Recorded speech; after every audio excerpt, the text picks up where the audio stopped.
certain robustness in performance, so they can hold it and be convincing. Because if you're kind of talking about an emotional topic while shells are coming down, bullets are flying, you need a good performance there. And then, going back to the cast off the actor itself, the lines like, I love the smell of napalm in the morning, right? That line will get thrown out normally. But when you see that actor performing it, you're like, that works, and it becomes iconic. So getting the right VO person, getting the right voice actor is absolutely essential. And it defines and kind of, we write very kind of loose to begin with. Once we've got our casting down, then we tighten it up. Because they will very much inform aspects of that character we hadn't thought before. When we did Shadows of Evil, so the zombie experience, we had Heather Graham and Ron Perlman and Neil McDonough and Jeff Goldblum. And when they came in and started reading, we have 2 sessions to start that going. When they started reading, we actually went back and rewrote a good amount of the script, just because of the kind of flourishes they put in or certain things that kind of tickled us. So as soon as the voice actor's on board, it kind of changes the writing process and helps us to find that character and that performance. Cool, thanks. Let's get beyond the game a little bit. I'd like to discuss the comics and the art books and your contributions to them. And basically when Dark Horse makes these things, we try to base the design dress and the editorial voice on what we receive from you as we're building the game. We really want it to be representative of your vision. But especially with regard to the comics, how do you decide what stories you want to tell outside of the game? How do you want to make sure? I want to make sure that one big priority of ours is to make sure that we include everything we can in these art books, for example, and so nobody ever feels cheated if we do like a special edition or something extra. How do you decide that this is a story for comics? This isn't a story for the game.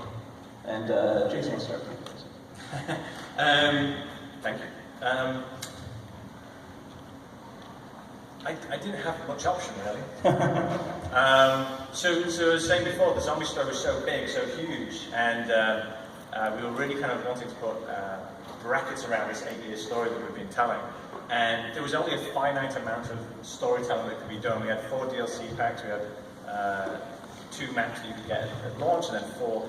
And there was so much stuff to do that it was in danger of kind of toppling over the amount of VO that you have to write, or the amount of kind of story exposition. And it was essentially a horde mode or a survival mode. You don't want to be so heavy, kind of hitting them every 5 seconds. So there were a lot of threads that were still out there.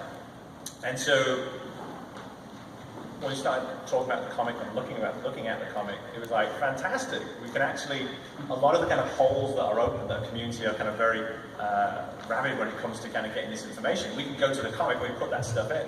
We can hide stuff in ciphers, actually, inside the kind of panes or on the pages. We can, we've had comic book images inside the zombies mode, I'd say for about 8 years now, just a single page for a loading screen and so forth. Those things can also appear in the comic now, but maybe the camera's slightly more panned out to now see new information that you haven't seen before. We can do those things with the comics. I can guarantee where you're looking and what's happening. Because in a game, you can be jumping up and down over in a corner, or shouting to your mum, you want another pepperoni pizza or whatever's going on, right? But with a comic, I know you're going to stop and you're going to read that frame and then move on. But it allows you to kind of bury multiple layers of information into that medium. So that was the reason why we put it into the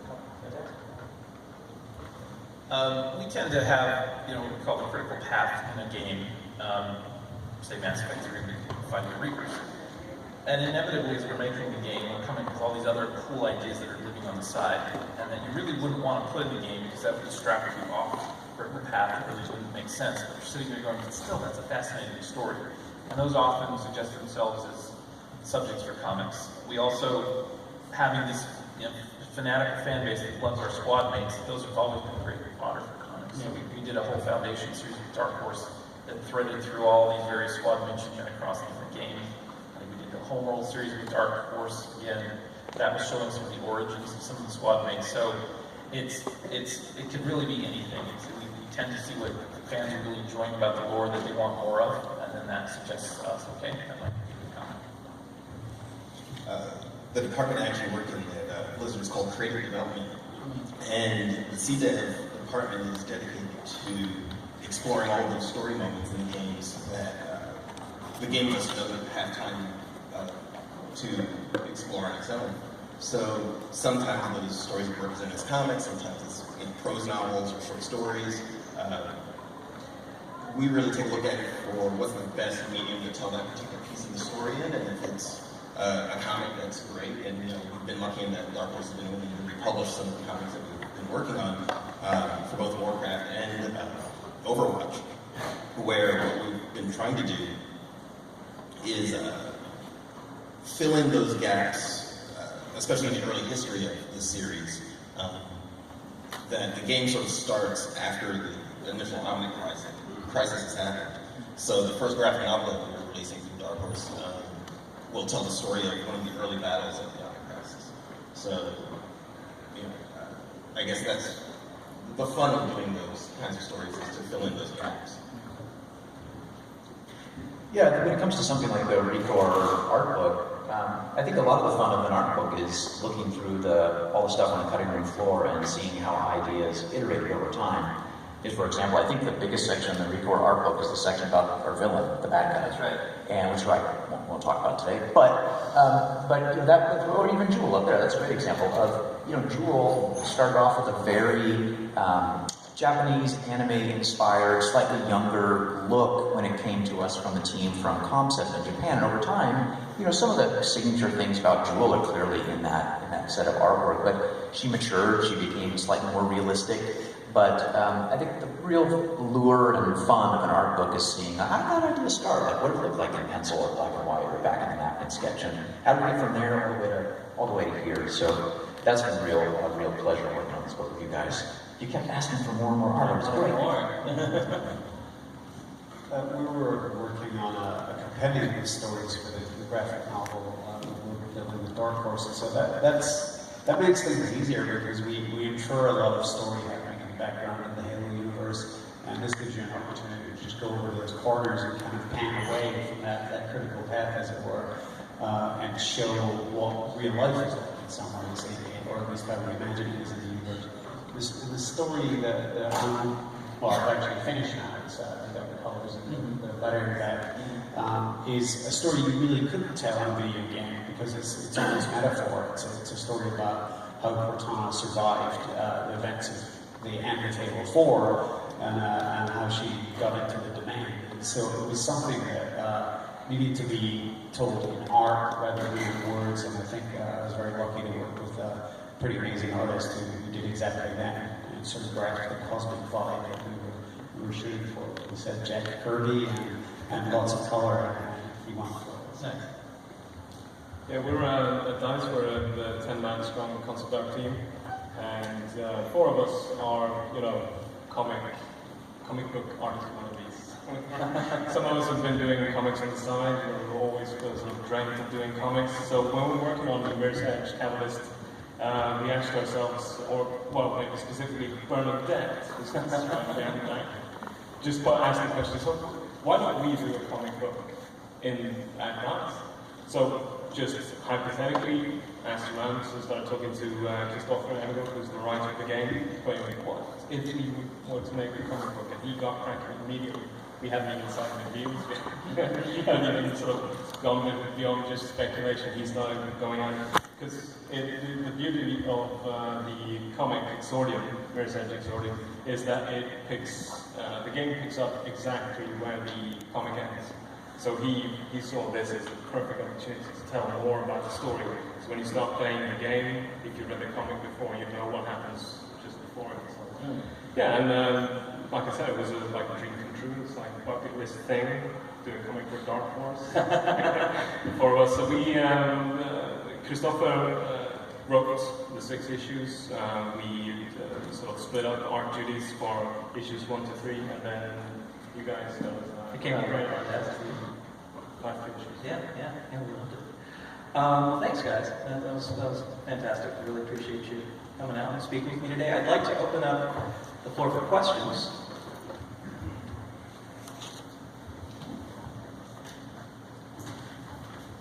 Hey, question? So it's really interesting to me that you guys represent such a unique breadth of tools and tech, as opposed to just being Unity or just being real. So my question is, how have the sort of unique constraints of your engines affected your process? I was talking about that at lunch with someone today.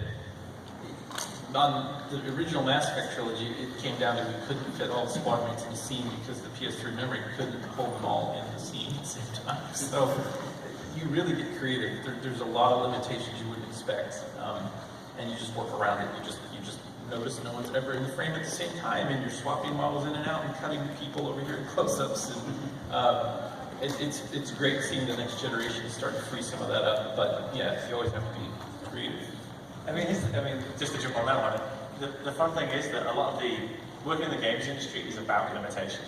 You know, and a dev team will tell you, you know, you want to do something, well, anything's possible. But what are you willing to give up for that thing, right? So it's always a trade-off. So some of the most creative solutions, some of the most amazing scenes that happen in games, when you start talking to the creators, you find say, well, why did you do that way?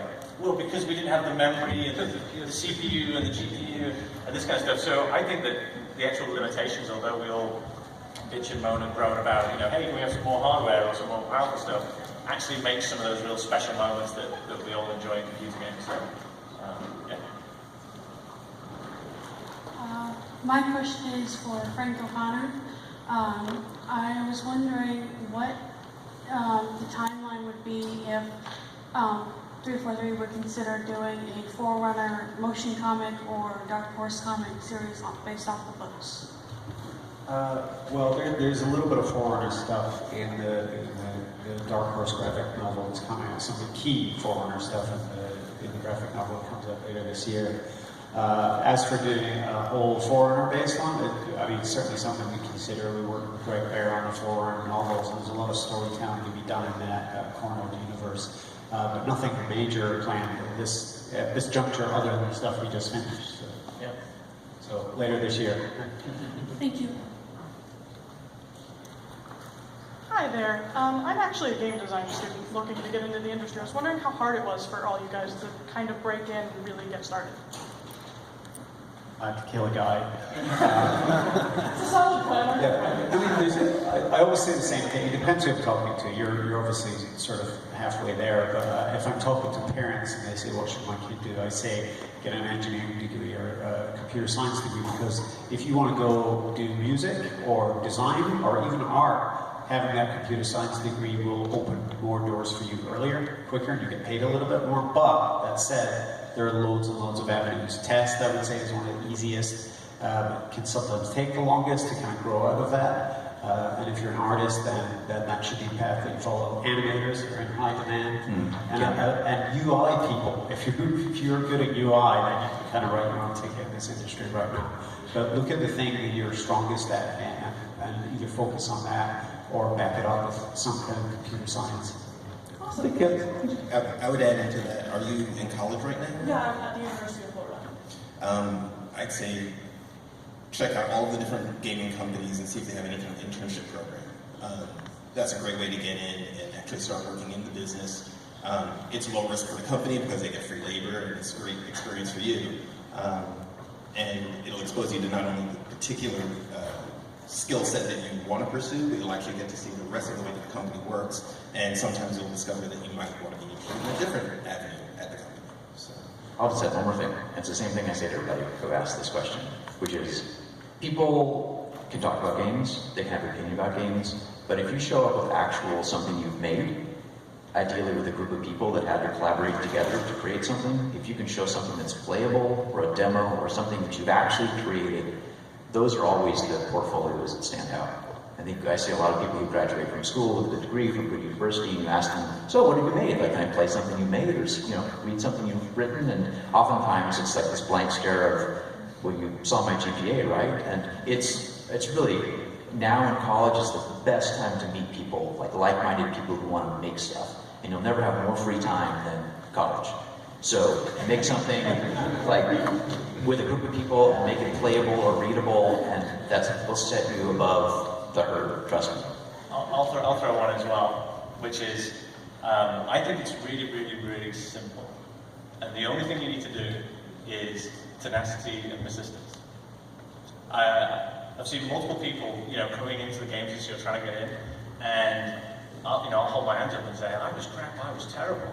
The only thing was, I just never give up. I just keep on going and going and going. You want me to test this, this summer? Okay, I'll go into Sony Test and be a tester, Hey, can I go and sweep up that room over there? Excellent, I'll do that. I think that attitude is what kind of gets you into the games industry, is it gets you into any industry you want to get into. There's people who have turned up at our doors with, double master's degrees, in astrophysics and so forth. But the guy who's like, I'll be there every day, and I've written some software, and here, look at my thing, I'm more likely to employ that guy than the guy with 2 master's degrees. So I think it's about persistence and tenacity and the kind of passion to do the thing. Amen to that. And just adding to, you'd be surprised at how many really top-level game designers start out as QA. So, yeah, just getting a foot in. And we have, I think, some of our, or most of our really top-end designers of DICE started out as a QA or tester or something, and just see their careers from stepping stones, and also portfolio, demo your work. Awesome. Thank you all so much. Thanks, guys. And I'm afraid we are out of time. Yeah, sorry, everybody. But if you come down to the Dark Horse booth, Robin will be signing for Battlefield and Mirror's Edge stuff. Immediately following this panel, Frank will be down tomorrow signing with us for a number of Halo stuffs. And then we'll also have a major Overwatch and World of Warcraft signing on Saturday. So come check us out at the Dark Horse booth. Thank you very much, and thanks to our panelists.